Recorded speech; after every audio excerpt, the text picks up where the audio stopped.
The Art of Personality, Psychology and Sufism. But I would like to begin with the poem of Rani. And many of you may know this poem,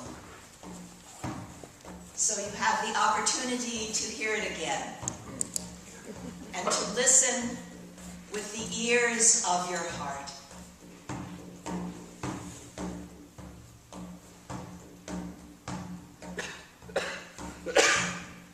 This being human is a guest house. Every morning, a new arrival, a joy, a depression, a meanness. Some momentary awareness comes as an unexpected visitor.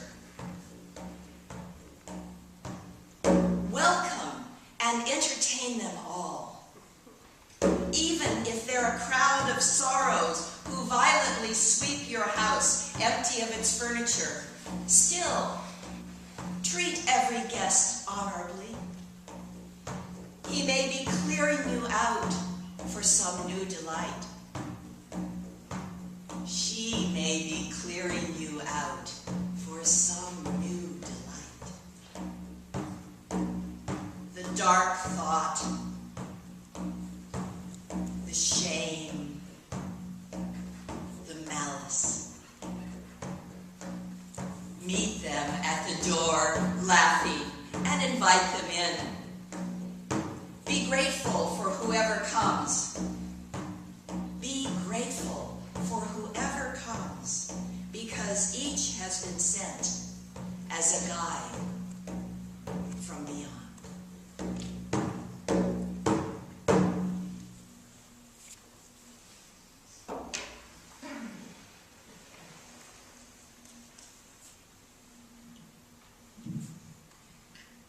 So this is the attitude towards your own feelings and emotions that I want to suggest a mature ego takes. You're interested in your feelings. You're curious about them. You want to be aware of what's happening. I realized that during these last few days that I've been here, that what I hope you will walk out of this room with after this lecture is a feeling of greater friendliness for your ego. I want to redeem the ego. The ego gets a lot of bad press. We're always saying, get rid of the ego. But from a psychological perspective, you must have an ego. The issue is only whether you have an immature, infantile ego, or whether you have a more mature ego that can be aware and tolerate your feelings and the feelings of others, and that can be open and flexible.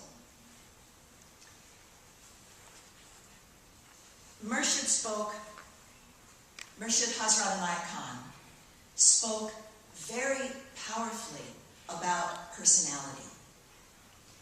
He was known for the magnetism of his personality.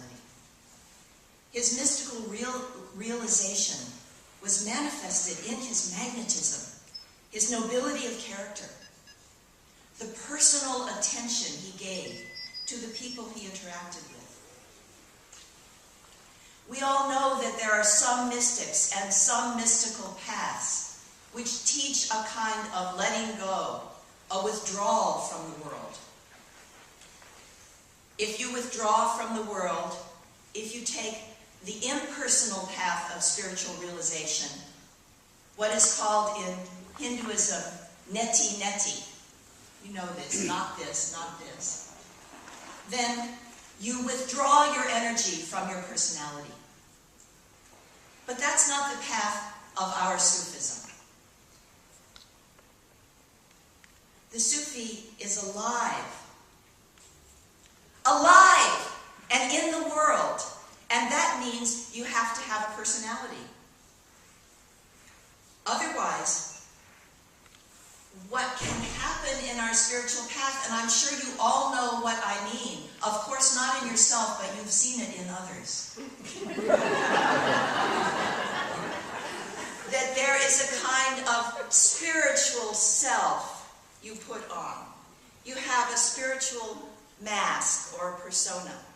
And you give your energy to cultivating and polishing and shaping your spiritual face. But you do that by excluding any feelings which don't fit into what you know you should be like. But one of the things that we understand about the psyche, and by this I mean the emotions and the mind, so I use psyche as an inclusive term, is that nothing ever goes away. If I feel angry and I'm not aware of it, my anger doesn't go away. It just lurks somewhere over here, or it gets pushed out and projected onto someone else. I see my own feelings sometimes in him. Sorry, what can I say?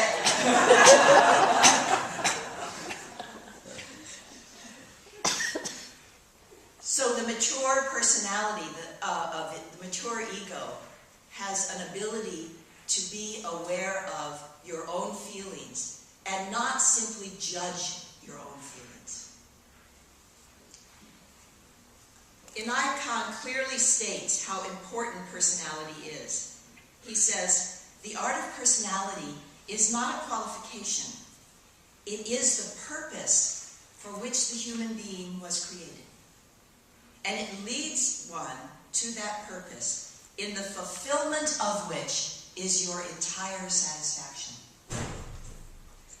The art of personality leads you to the purpose of creation. In the Gaian, he gives us an image that this entire creation is the court of Indra.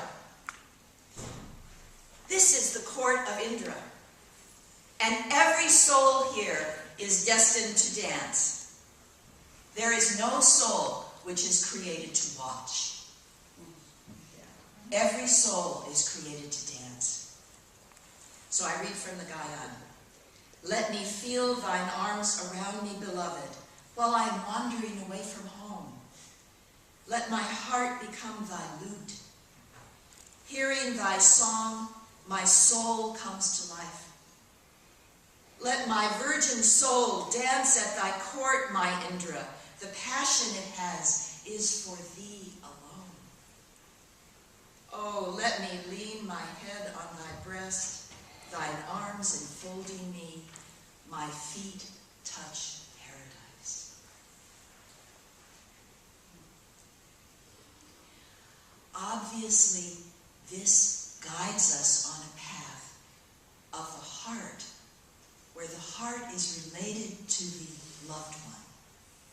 And this is a path which needs personality, because it is not any impersonal particle of any atom or molecule which is loving. It is you, and you love your beloved. So, who are you?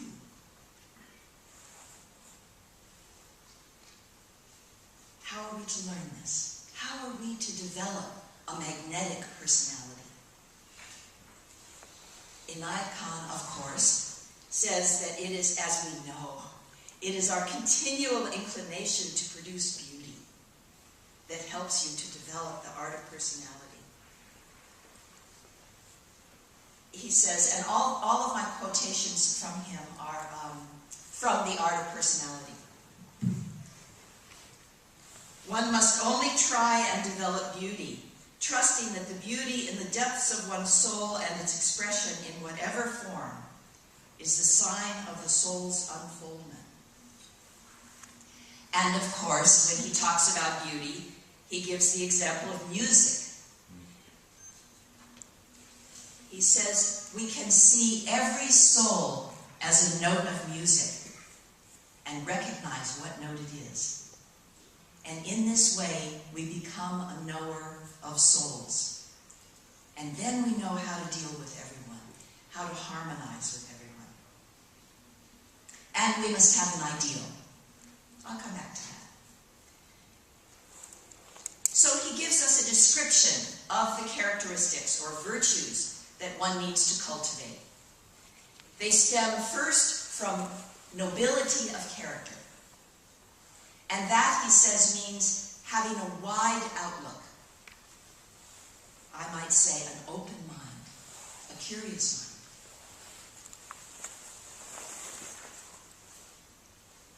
mind. And he describes this process as real civilization.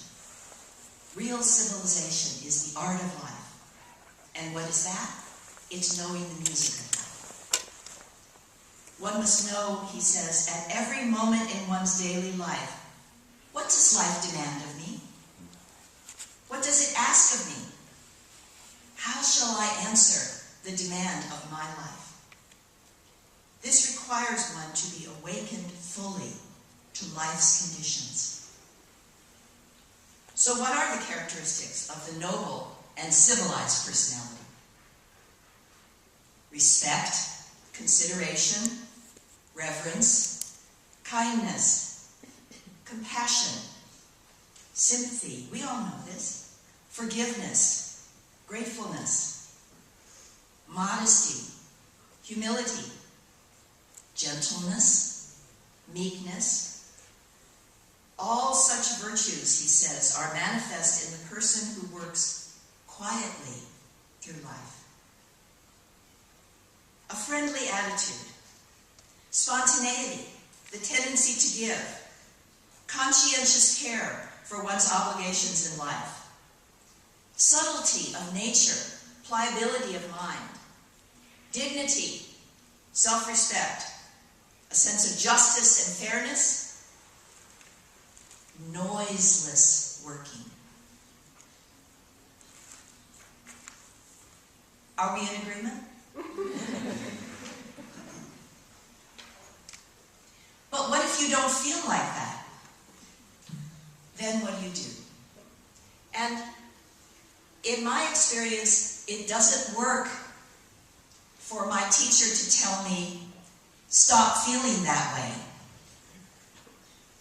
Then I just feel guilty and bad, on top of not being able to meet my ideal. We know that the whole of the spiritual journey is in forgetting our false ego. But how are we to discern what is false and what is authentic? This is the point at which I think some of the perspectives and insights of Western psychology can be useful as we live our lives in Western society. For example, the term ego is used to mean many things. So here's my plea to think in a different way about the ego. The word ego actually is only the Latin word for I.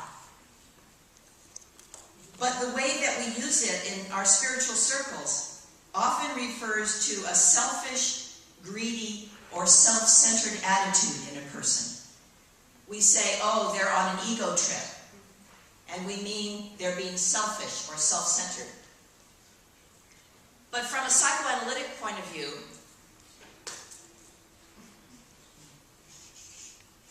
we call this narcissism.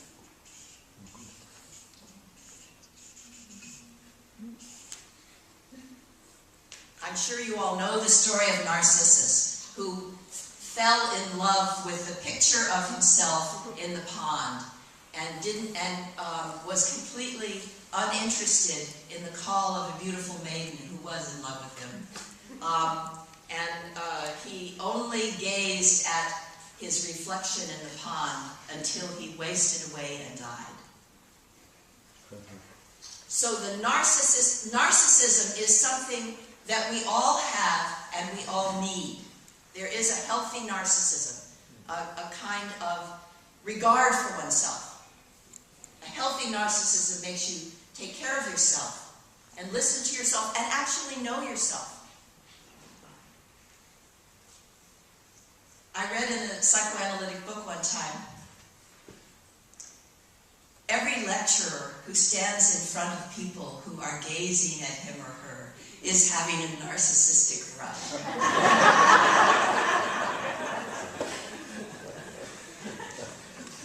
So it's something we have to deal with, right? If I didn't have some narcissism, I would not be able to walk into this room and stand here and talk to you. Okay, but what makes narcissism a problem? If the reason I'm talking to you is so that you will have a certain thought about me, or you will have a certain feeling about me, if the reason, and I may not even be conscious of this, do you know what I mean? Is that I want you to like me, or I want you to think, oh, isn't she good? If that's my reason, then I'm presenting to you a false self, aren't I? Because I know I'm not so good. I know many ways I'm not so good, and I'm not going to talk about that today. But each of us know that if we let ourselves be aware of it. So narcissism also is not simply a negative term. We have to have some self-love. But if it takes over, then everyone I pay attention to is only seen as a reflection of me. It's all about me. As the playwright said to someone after the play had been performed, well, I've talked for the last half an hour about me. Let's talk about you. What did you think of my play? When you're in that kind of narcissistic state of consciousness, the only thing that exists is me. The other person does not exist. And yet we all know that Murshida says the Sufi has 2 points of view. Her own and that of the other. Well, there have to be another in order to even be curious about what the other's point of view is. So this is a psychological issue. In order to function in the world, each person must have a psychological ego. Without a psychologically functional ego, a person may fall into a psychotic or schizophrenic state of consciousness. And these states of egolessness are not spiritual realization.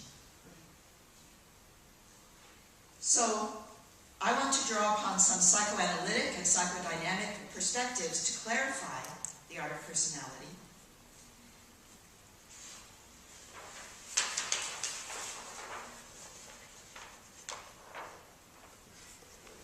And so I wrote down just some of the terms.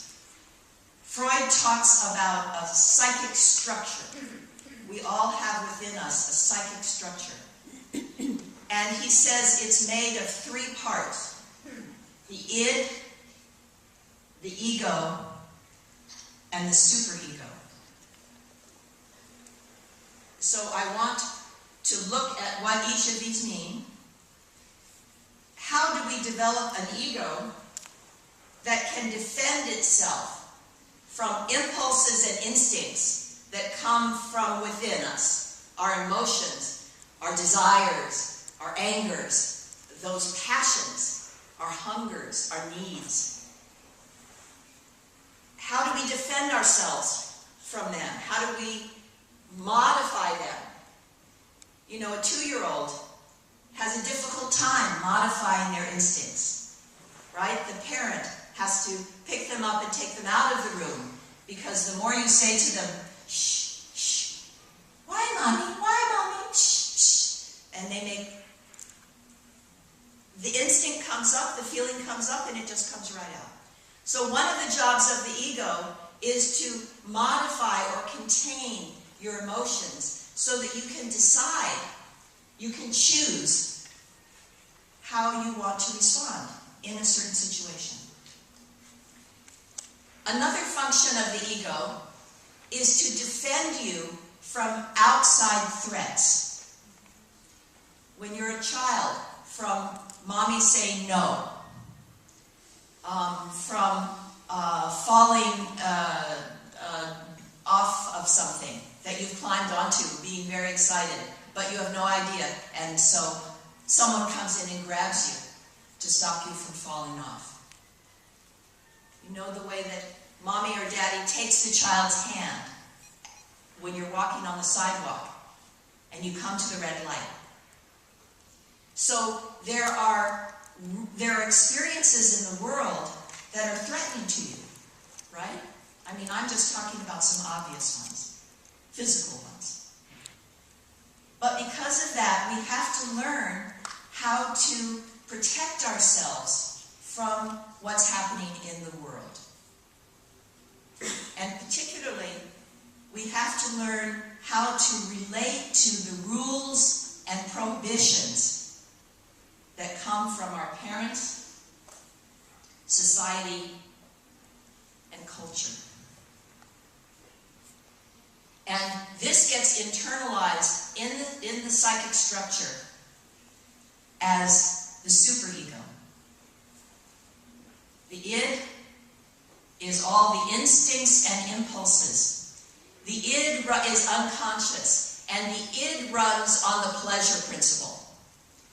You know, when you're around a little baby, everything they see is in their mouth.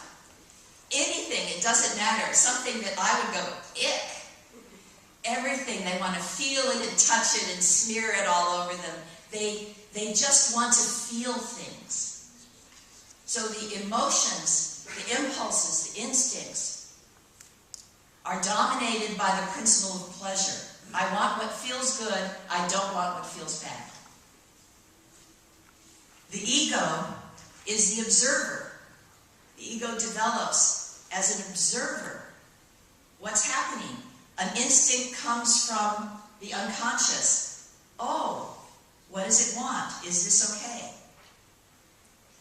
Let me give just a simple example. There's an infant, a newborn infant, has a rooting instinct. That is, if you touch its face,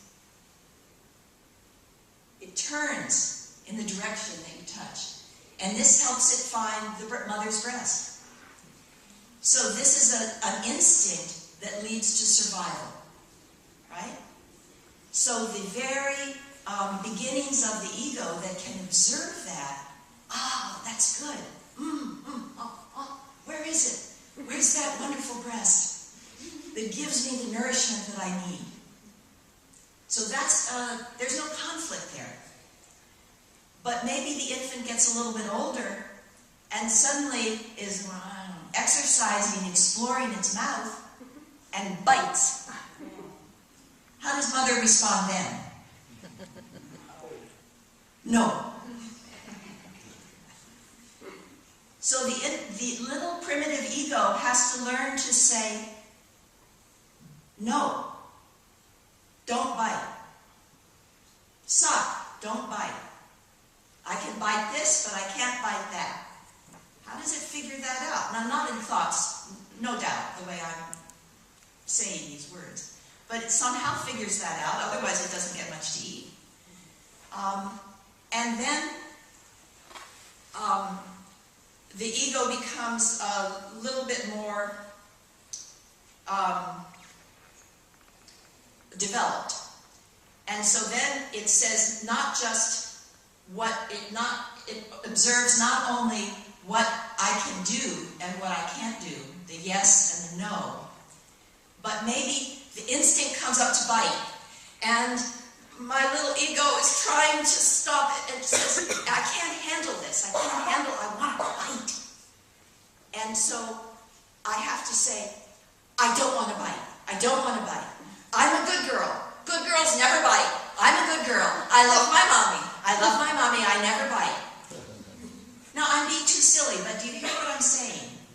There is a way in which we then stop being aware of a desire that is going to get a bad consequence in the world. My desire to bite. Okay? So, but I can't be aware of it and not do it. So I have to become unaware of it. I don't want to bite. I never want to bite. I never want to buy anything, and I am not angry at Mommy for not giving me what I want, because there's nothing I want that Mommy isn't giving me, and I'm a very good girl. Okay? That takes a lot of development. But we then get into, we defend ourselves against our instincts in order to exist in the world. So how do we do that? The reason I'm talking about this is that in spiritual development, we must transform our instincts.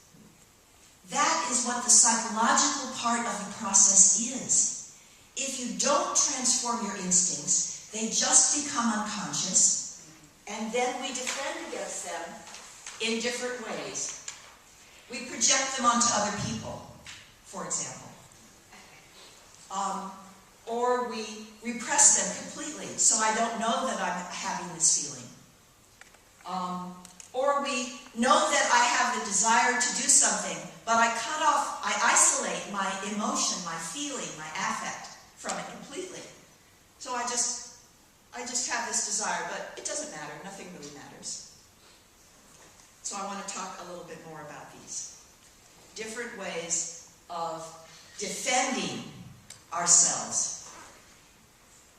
It comes up very much in our spiritual work, because your spiritual practice can be taken over by some part of your psyche. For example, let me just give a very common one. How many people meditate as much as you should?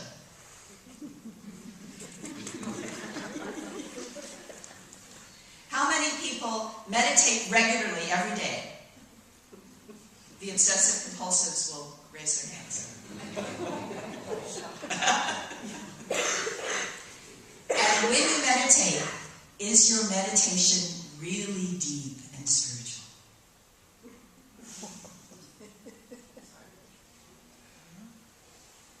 Sometimes our meditation practice itself can be taken in the hands of the superego.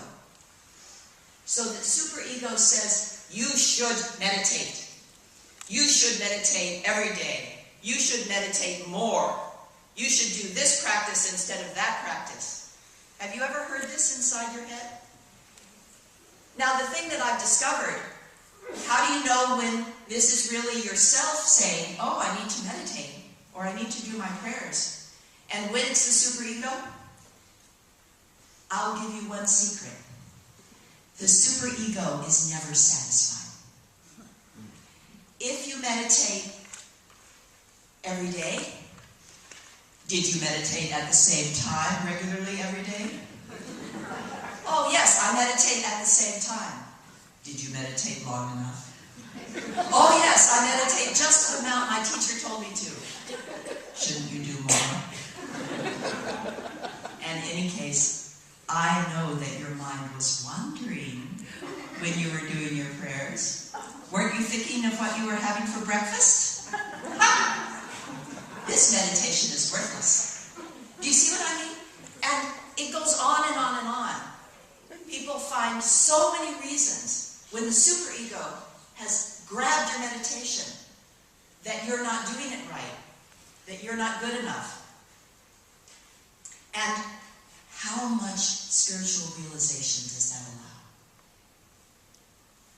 Then I'm in a conflict inside myself between my ego, which either can become mad, shut up, leave me alone, or get mad and say, well then I won't meditate at all. I'll show you. I won't do any meditation. In my experience with myself and with my patients in my psychotherapy and psychoanalysis practice, as well as my murids, this is the way the voices sound. They sound very childish, or they sound very, they're not rational.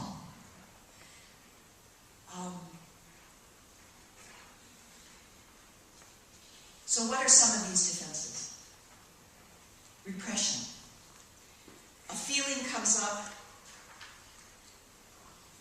and I become completely unaware of it. So, repression is one of the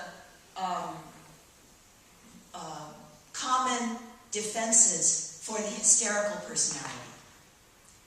So the hysterical personality, you know the term hysteric. Yes? There's a lot of emotion. An hysterical personality has a lot of emotion. There's a lot of drama. Everything is a big thing. But from a Freudian point of view, this comes from the id, from the sexual desire, which is really a desire for love. It's a desire for pleasure. I want to be noticed.